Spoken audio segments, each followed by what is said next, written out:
It's funny, isn't it? How some memories, the ones you try hardest to bury, are the very ones that cling to you with the most stubborn grip. For decades, I kept silent. I built a life, a career, a family. I watched the world change, always with this heavy secret resting in the back of my mind, a phantom limb of a past I was sworn to forget. But now I'm an old man. My hands tremble, my sight blurs, and the silence of the night stretches longer than it used to. It's time to talk. It's time to tell you about Project Nightfall. My name is Thomas Miller, and for a brief, bewildering period in the 1970s, I worked with an alien. Not a distant observation, not a blurry photograph, but face to face, or as close to it as one could get. This isn't a story for the faint of heart, nor for those who cling rigidly to the official version of reality. This is for the curious, the dreamers, the ones who sense there's more out there than meets the eye, and perhaps for those who just need a quiet voice to guide them through the night. It began subtly, as all life-altering events often do. I was a bright-eyed, ambitious physicist, fresh out of Caltech, specializing in exotic forms of energy and theoretical astrophysics. My head was filled with equations, quantum mechanics, and the boundless possibilities of the universe. I saw myself at the forefront of human discovery, pushing the boundaries of what we knew. In 1973, I was working on a relatively obscure but promising research project at a university in California. It involved analyzing unusual energy signatures detected from deep space. Nothing too outlandish, just unexpected readings that didn't quite fit our established models. One crisp autumn morning, a dark sedan, a Lincoln Continental, I believe, pulled up outside my modest apartment building. Two men in impeccably tailored dark suits emerged. They didn't look like academics. They didn't look like government agents either, not in the cliched sense. They were just serious, intense. They introduced themselves as representatives of a special division within the Department of Energy. No badges, no formal introductions beyond their names, which I've long since forgotten. They simply said they were aware of my work, particularly my findings on the anomalous energy signatures. They didn't mince words. They offered me an opportunity, an invitation to contribute to a project of unparalleled national importance. There was a catch, of course. Complete secrecy. No questions asked about the nature of the project until I was in. No contact with the outside world save for pre-approved letters. A substantial salary, far exceeding anything a young academic could dream of. My youthful ambition, combined with a healthy dose of naivete, saw it as a once-in-a-lifetime chance. My professors had often hinted at the black projects that absorbed the brightest minds, and a part of me thrilled at the idea of being chosen. They didn't tell me where I was going, only that it was a facility designed for advanced research far from prying eyes. They gave me 24 hours to decide. That night I barely slept. My mind raced with possibilities, cold fusion, anti-gravity, breakthroughs that would redefine physics. The secrecy was unnerving, but the allure of unknown science was intoxicating. I was young, fearless, and utterly unaware of the true nature of the phenomena I was about to encounter. The next day, I packed a single suitcase. My roommate, a perpetually bewildered philosophy student, just shrugged when I told him I was leaving for an opportunity out of state. He was probably more concerned with finding his next bag of cheap coffee. I left a note for my family, a vague explanation about a government research grant. I knew it wasn't enough, but it was all I could give them. As I stepped into that waiting sedan again, the desert sun already high in the sky, I felt a tremor of excitement, mixed with a chilling premonition that I was driving into a future I could never have imagined. Little did I know, I was about to become an integral part of Project Nightfall. My quiet academic life was over. The real world, the one hidden beneath layers of official denials and whispered rumors, was about to begin. The journey itself was a lesson in isolation. After hours of driving on public highways, we turned onto an unmarked private road that seemed to stretch into infinity. The world I knew, the green hills of California, the bustling cities, the very signs of civilization melted away behind us, replaced by the stark, silent beauty of the Nevada desert. There were no road signs, no other cars, just the low hum of the engine and the shimmering heat rising from the asphalt. My escorts were polite, but taciturn. Any questions I had about our destination were met with a calmed, practiced deflection. "You'll be briefed upon arrival, Dr. Miller." After what felt like an eternity, we reached a checkpoint. It was nothing more than a simple gate in a long fence, guarded by two men in military uniforms, their faces hidden by sunglasses. They weren't just soldiers. They had an air of heightened awareness, an almost predatory stillness. They checked my escort's credentials, glanced at me in the back seat with unnerving neutrality, and waved us through. We drove for another 20 minutes before the facility came into view. It wasn't what I had expected. There were no gleaming futuristic domes or imposing towers. It was a collection of low-slung, windowless concrete buildings painted a drab beige that blended almost perfectly with the surrounding desert. It looked more like a forgotten industrial park than a hub of cutting-edge science. The true nature of the base, however, was hidden. As we were led into the main building, I realized that what I saw on the surface was merely the tip of the iceberg. The elevator we entered didn't have buttons for floors, but for levels. We descended, down, down, into the earth, the soft hum of the elevator a stark contrast to the profound silence that awaited us. When the doors opened, the air was different, cool, dry, and with a faint, almost imperceptible scent of ozone and something else. It was a sterile, artificial world, a labyrinth of white corridors, heavy steel doors, and overhead fluorescent lights that buzzed with a steady, monotonous rhythm. I was shown to my quarters, a small, functional room with a bed, a desk, and a small bathroom. It was comfortable, but Spartan, more like a high-end bunker than a hotel room. My guide, a serious-faced military officer, informed me that my acclimatization period would be 48 hours. I was to remain in my quarters and meals would be brought to me. This was standard procedure to ensure security and to allow new personnel to adjust to the environment. I understood the unspoken message. They were watching me, evaluating me, making sure I was ready for whatever it was they were about to reveal. Those 2 days were some of the longest of my life. I had no books, no television, no window to the outside world. All I had were my own thoughts echoing in the sterile silence. What kind of research required this level of secrecy? What kind of project was buried deep beneath the Nevada desert, hidden from the sun, from the stars, from the rest of humanity? I tried to piece it together with logic. The energy signatures I had studied, the location, the extreme security, it all pointed to something extraordinary. But my imagination, as wild as it was, fell short of the truth. On the morning of the third day, the officer returned. "Dr. Miller," he said, his voice devoid of any emotion, "the director is ready to see you now. It's time for your briefing." As I followed him down another long white corridor, I felt my heart pounding in my chest.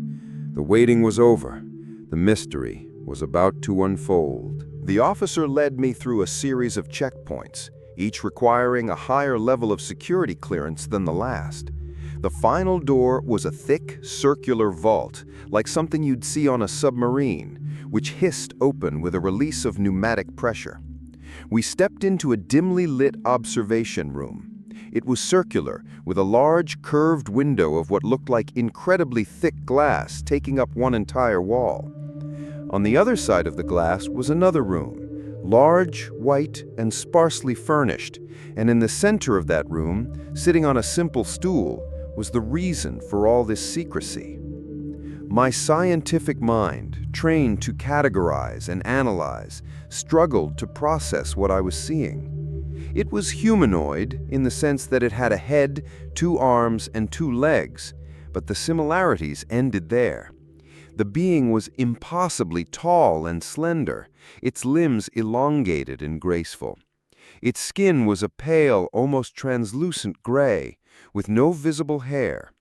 The head was large and teardrop-shaped, dominated by two enormous, dark, almond-shaped eyes that seemed to absorb all the light in the room. It had no discernible nose or mouth in the way we would understand them. It sat perfectly still, its long three-fingered hands resting on its knees. It wasn't grotesque or monstrous. It was just alien. Utterly, profoundly alien.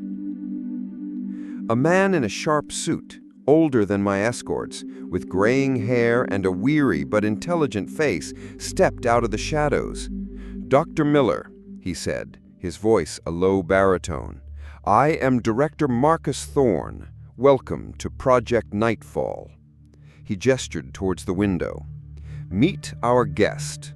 We call it EBE-1, Extraterrestrial Biological Entity 1. It is the sole survivor of a vehicle that crashed in the New Mexico desert in 1947. The Roswell incident. My mind reeled. It wasn't a weather balloon. It wasn't a conspiracy theory. It was real. It was right there, on the other side of the glass. Director Thorne explained that for nearly 3 decades they had been trying to understand it, to communicate with it. They had made limited progress. The being did not communicate vocally. It seemed to understand them, but it rarely responded. It ate nothing, drank nothing, and seemed to subsist on some form of ambient energy. My role, Thorne explained, was to bring a fresh perspective. My research into anomalous energy signatures was apparently the closest any mainstream scientist had come to describing the kind of energy the being and its vehicle emitted. "We believe communication is possible, Dr. Miller," Thorne said, his eyes fixed on the creature. "But not through conventional means. We believe the key is a different kind of language, one of frequency, energy, and consciousness. That's why you are here. We want you to try and talk to it." I stood there, speechless, the hum of the facility's life support system filling the silence. My world, my understanding of physics, of biology, of everything, had been shattered and rebuilt in the span of 5 minutes. I was no longer just a physicist. I was an ambassador to a species from another world, locked away deep beneath the earth. My great scientific adventure had begun, and it was more terrifying and wonderful than I could ever have conceived. My first few weeks at Project Nightfall were a blur of intense study and frustrating silence. I was given access to all the data they had collected on EBE-1 over the past 26 years. It was a mountain of information, yet it told me almost nothing. Medical charts showed no discernible biology as we knew it. Its cellular structure was crystalline and seemed to operate on a silicon base, not carbon. It didn't breathe. Its body temperature remained a constant, cool to the touch, 70 degrees Fahrenheit, and it showed no signs of aging. It simply existed. My lab was adjacent to the observation deck. It was a scientist's dream, filled with the most advanced, for the 1970s, equipment imaginable.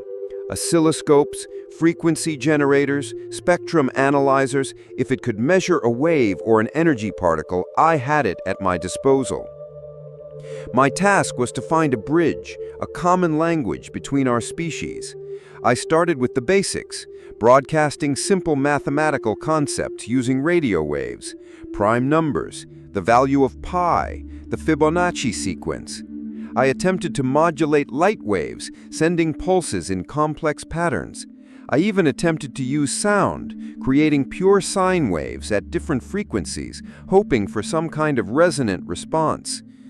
The result was always the same: nothing.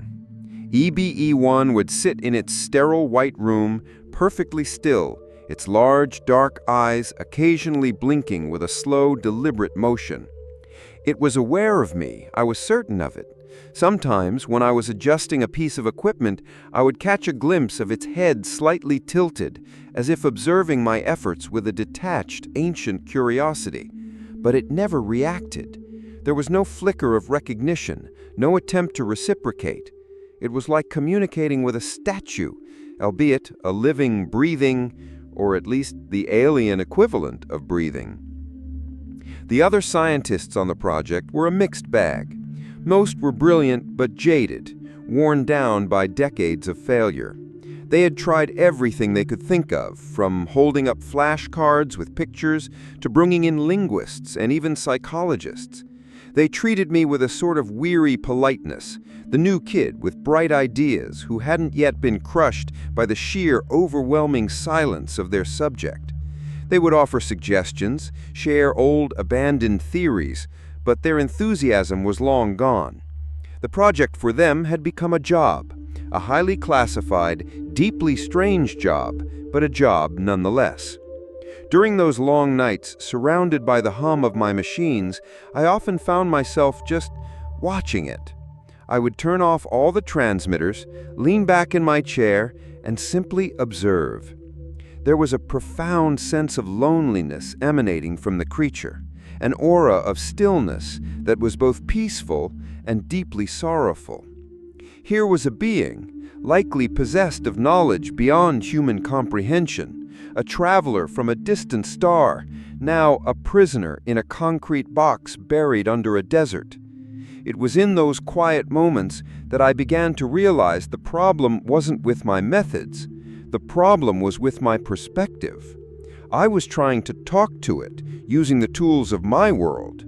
I needed to learn how to listen. The breakthrough came not from a machine, but from a moment of pure human exhaustion. It was late, probably around 3 a.m. I had been running a complex sequence of microwave frequency sweeps for 12 hours straight with no results. My eyes burned from staring at the green line of the oscilloscope, and my mind felt numb from the endless, fruitless cycle of theory and failed experiment. Frustrated, I shut down all the equipment. The lab fell into a sudden, profound silence, broken only by the low hum of the ventilation system. I leaned my forehead against the cool, thick glass of the observation window, closing my eyes. For the first time, I didn't try to send a signal. I didn't try to analyze or measure anything. I simply let go. I emptied my mind of equations, of expectations, of the pressure from Director Thorne. I thought about my life before this, the simple joy of walking through a university campus in autumn, the smell of old books in the library, the vast, silent beauty of the stars I used to watch through my telescope. I pictured these things in my mind, not as a message, but just as a way to find a moment of peace. I projected a feeling, not a thought, a sense of quiet curiosity, of melancholy, of a profound sense of being small in a vast, unknowable universe. And then it happened.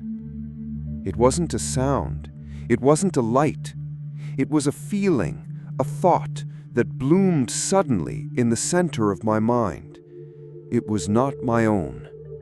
The thought was clear, calm, and resonant, like a single, perfectly struck bell in a silent cathedral.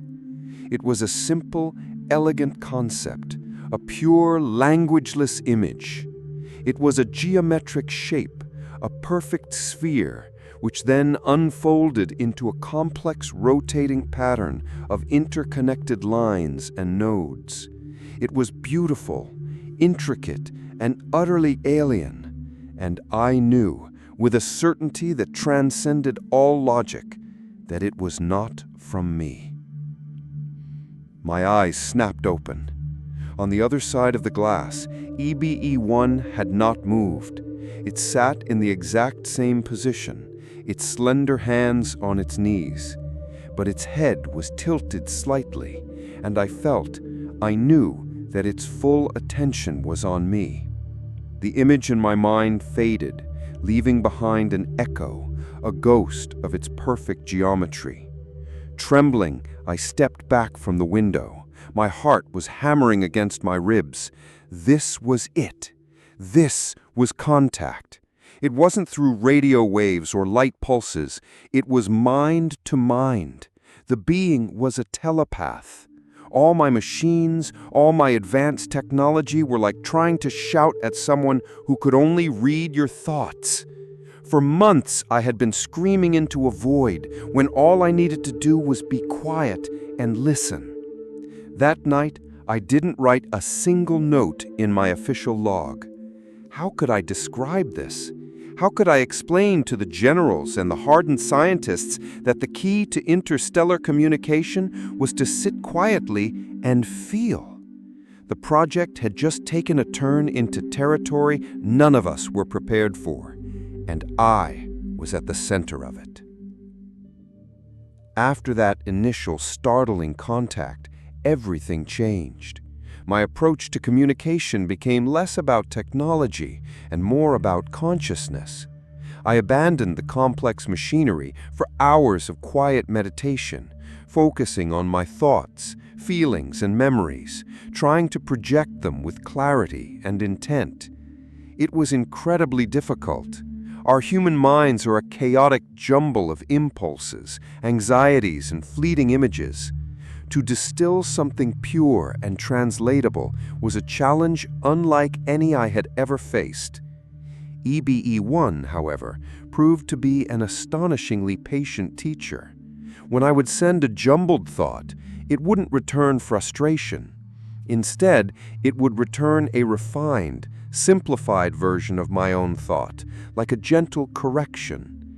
It was showing me how to communicate, how to structure my mental projections into coherent concepts. It was a language of pure meaning, devoid of words, grammar, or cultural baggage. A thought about a tree would arrive not as the word tree, but as the essence of treeness, its roots in the earth, its leaves reaching for the sun, its slow, persistent life cycle. My progress was kept highly confidential, even from most of the other scientists. Director Thorne understood the implications immediately. He saw the potential for intelligence gathering, for technological acquisition. He provided me with a direct, encrypted line to his office, demanding daily updates. He was less interested in the nuances of mental projection and more in the practical applications. What did it know about faster-than-light travel? What were its energy sources? Could we weaponize its abilities? His questions were always pragmatic, always focused on control and power. But my conversations with EBE-1 were far from pragmatic. They were profound. It began to share glimpses of its own world, not a planet, but a concept of existence that transcended physical location. It communicated images of vast, interconnected consciousnesses, of journeys across incredible distances through methods that made my most advanced theories seem like child's play. It showed me a universe teeming with life, not just biological, but energetic, spiritual. It was less about specific facts and more about a holistic understanding, a feeling of interconnectedness. One evening, after several weeks of these sessions, something truly extraordinary happened. I was projecting an image of Earth, specifically a quiet forest near my childhood home. Suddenly, I felt a gentle pressure, not on my mind, but on the glass barrier between us. I looked up. EBE-1 had risen from its stool and approached the window. Its long, slender, three-fingered hand was pressed against the glass, mirroring my own position. For the first time, there was a physical interaction, however slight, and through that touch, a wave of profound sadness washed over me, accompanied by an image, a vast, empty expanse of stars, and a feeling of being utterly, completely alone. It wasn't just intellect communicating now. It was emotion. It was sharing its deep, unending longing for home. And in that moment, the scientific subject in the sterile room became something else to me entirely. A fellow sentient being, trapped and yearning for freedom. My mission was no longer just about communication. It was about understanding, and perhaps something more. As my bond with EBE-1 deepened, so did my unease about the project's true objectives. My mental conversations with the alien were becoming more complex. It showed me glimpses of advanced technologies, not just warp drives or energy shields, but concepts of sustainable energy, ecological restoration, and medical breakthroughs that could eradicate disease. It offered a vision of a harmonious future for humanity if only we chose to pursue it. But when I relayed these insights to Director Thorne, his focus always narrowed to one thing: weaponization. "Dr. Miller," he'd say, tapping a pen impatiently on his desk, "how can we adapt this energy resonance for defensive purposes? Can it disable enemy electronics? Can it project a force field?" He cared nothing for the philosophical implications, the shared wisdom, or the potential for global peace. He saw a strategic advantage, a Cold War deterrent, a way to gain an insurmountable lead over rival nations. The project, officially dedicated to understanding extraterrestrial life, was in reality a race to militarize alien technology. This realization gnawed at me. I was a scientist, driven by curiosity and a desire for knowledge. I had always believed science should uplift humanity, not provide new ways to destroy it. And EBE-1, this gentle, intelligent being, was unknowingly providing the very tools that could lead to our self-destruction. The irony was suffocating. I started to filter my reports to Thorne, omitting anything that could be twisted into a weapon concept, emphasizing the more abstract, philosophical aspects of our communication. It was a dangerous game, but I felt a growing sense of loyalty to EBE-1, a silent promise to protect it from exploitation. The atmosphere on the base also shifted. More military personnel arrived, particularly those specializing in engineering and propulsion. They moved with a different kind of urgency, their whispers about reverse engineering and operational prototypes growing louder. I saw schematic diagrams, heavily redacted, being carried through the corridors, designs that looked suspiciously like components of EBE-1's crashed vehicle, but modified, beefed up for military applications.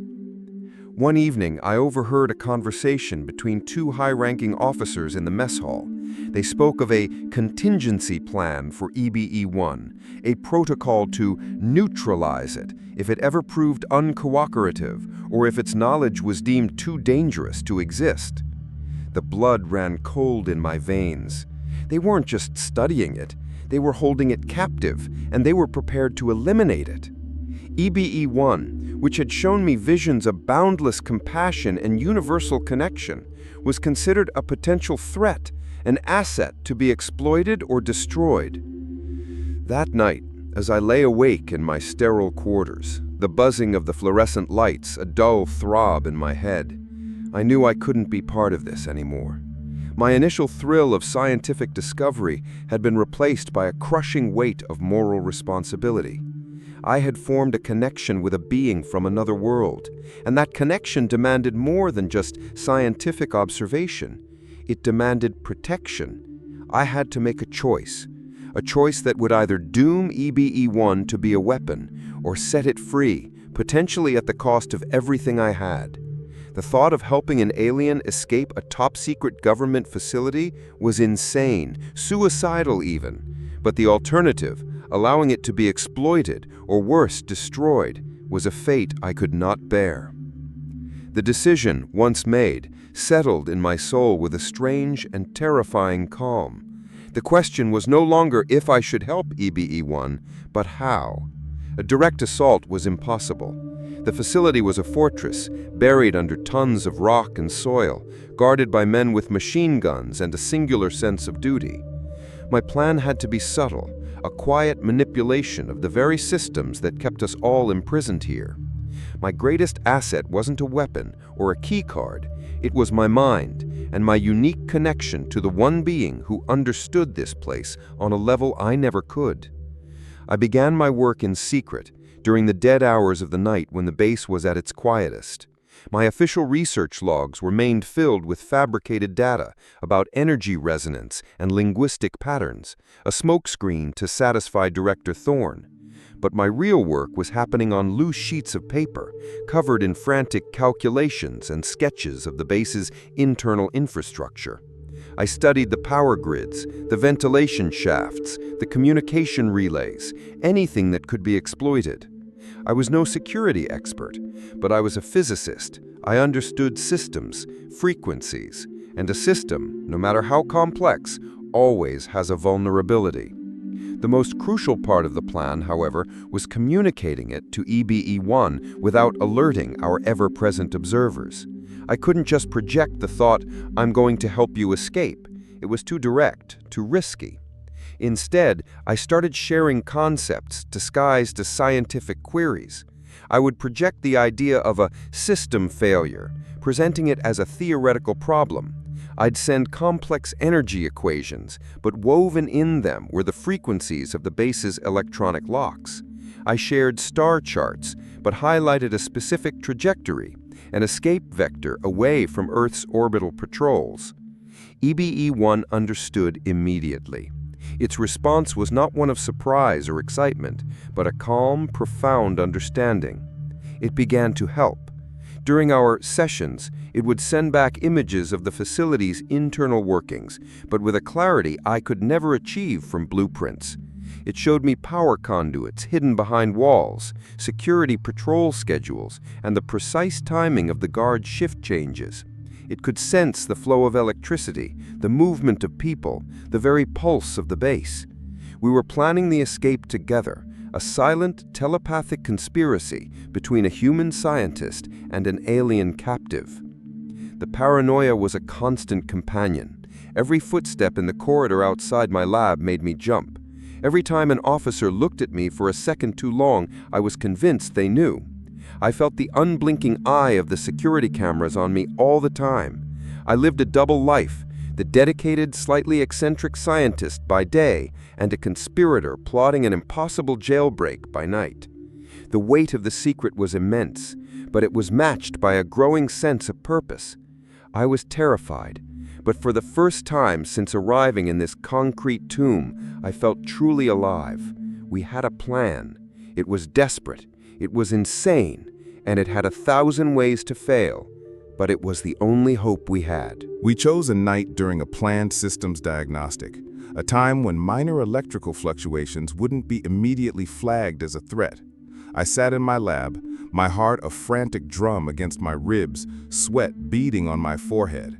Through our connection, I sent a single, clear thought to EBE-1. Now. My fingers flew across a hidden control panel I had jury-rigged, and I sent a massive power surge into a non-critical sector of the base's grid. The effect was immediate and spectacular. Lights flickered and died, backup generators kicked in with a groan, and a cacophony of alarms began to blare throughout the facility. It was the perfect, calculated chaos we needed. Under the guise of checking the system failure, I rushed to EBE-1's containment chamber. Using a master frequency I had spent weeks deciphering, my handheld device buzzed, and the heavy magnetic locks on its door hissed open with a satisfying clunk. For the first time in 26 years, EBE-1 stepped out of its white room. In the flashing red emergency lights, its tall, slender form seemed both ethereal and immensely powerful. It didn't look at me, but I felt its thought in my mind, a calm, steadying presence amid the chaos. This way. What followed was a blur of adrenaline and terror. We moved through the labyrinthine corridors, a strange and desperate pair. EBE-1 was my guide. It could sense the guards' positions, their patrol routes altered by the emergency. It would gently pull me into a dark alcove moments before a team of soldiers would rush past, their boots echoing on the concrete floor. On 2 occasions, we came face to face with a lone guard. Before they could even raise their weapon, EBE-1 would simply look at them. Their eyes would glaze over, a look of placid confusion on their faces, and they would stand perfectly still as we slipped past. It wasn't violence. It was a complete, temporary shutdown of their conscious thought. The entire escape was a silent symphony of shared purpose. My technical skills had created the opening, but EBE-1's abilities were charting our path to freedom. As we reached the main elevator shaft, I knew this was our biggest hurdle. It was surely locked down, but EBE-1 placed its long hand on the control panel. The electronics didn't spark or short out. Instead, the lights on the panel flickered in a strange, organic rhythm, and with a low hum, the elevator doors slid open, beckoning us upwards, towards the surface. As we ascended, I could feel the vibrations of the base in full lockdown below us. They knew. They knew it wasn't just a power surge. They knew their prize was escaping. When the elevator doors opened, we weren't in a building, but in a cavernous underground hangar. And there, sitting under a single spotlight, was its ship, or what was left of it. A small, sleek, saucer-shaped craft, damaged, but as EBE-1 communicated to me, still functional. The final barrier, a massive set of blast doors leading to the desert surface, began to close. We had seconds. We burst into the underground hangar just as the massive blast doors, thick enough to withstand a small nuclear blast, began to slide shut. The air was thick with the smell of dust and ozone. EBE-1 moved with an urgency I hadn't seen before, a flash of something akin to joy radiating through our mental link. It ran towards its ship, a beautiful, damaged silver disk, smaller than I had imagined, but radiating an incredible sense of purpose. As it reached the craft, a ramp of shimmering light extended from its underside. "Go," I shouted, the word feeling utterly inadequate in the face of what was happening. "Go now." EBE-1 paused at the base of the ramp. It turned, its large, dark eyes fixing on me.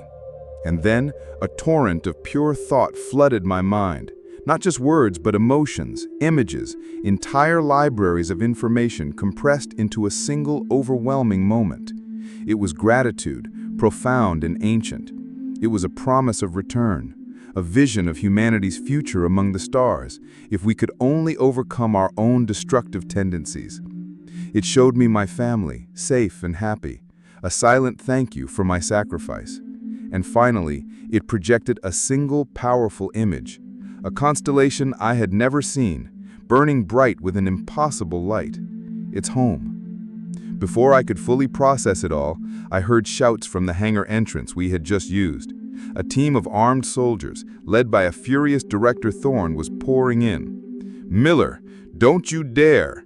Thorne's voice echoed with desperate rage. EBE-1 didn't hesitate. It ascended the ramp, which retracted seamlessly into the ship's belly. The craft, without a sound, lifted off the hangar floor. No smoke, no fire, just a gentle upward glide. As it passed through the rapidly closing blast doors, an invisible force field seemed to shimmer around it, pushing the heavy metal aside with ease. A moment later, a silent, powerful pulse of energy rippled through the hangar, disabling every light, every piece of equipment, every weapon. I stood there, in the sudden, absolute darkness, the only sound the furious shouts of Thorne and his men. Then, a faint rumble. The ship was breaking through the surface. I looked up, through the now mangled opening of the blast doors, and saw it. A perfect silver disk, rising silently into the pre-dawn sky, a beacon of impossible hope before accelerating with a silent, blinding flash of light, becoming a distant spark, then vanishing altogether into the vastness above. They found me moments later, standing alone in the dark hangar. I was arrested, interrogated, tried for treason. My life as I knew it was over. I spent years in a military prison, stripped of my career, my reputation, my freedom. Director Thorne visited me once, his face grim. "You opened Pandora's box, Miller. You have no idea what you've unleashed." But I knew exactly what I had unleashed: hope. Decades have passed since that night. I was eventually released, a broken man in the eyes of the world, but with an unshakable truth etched into my soul. The memories of Project Nightfall, of EBE-1, of the shared mind and the silent escape never faded.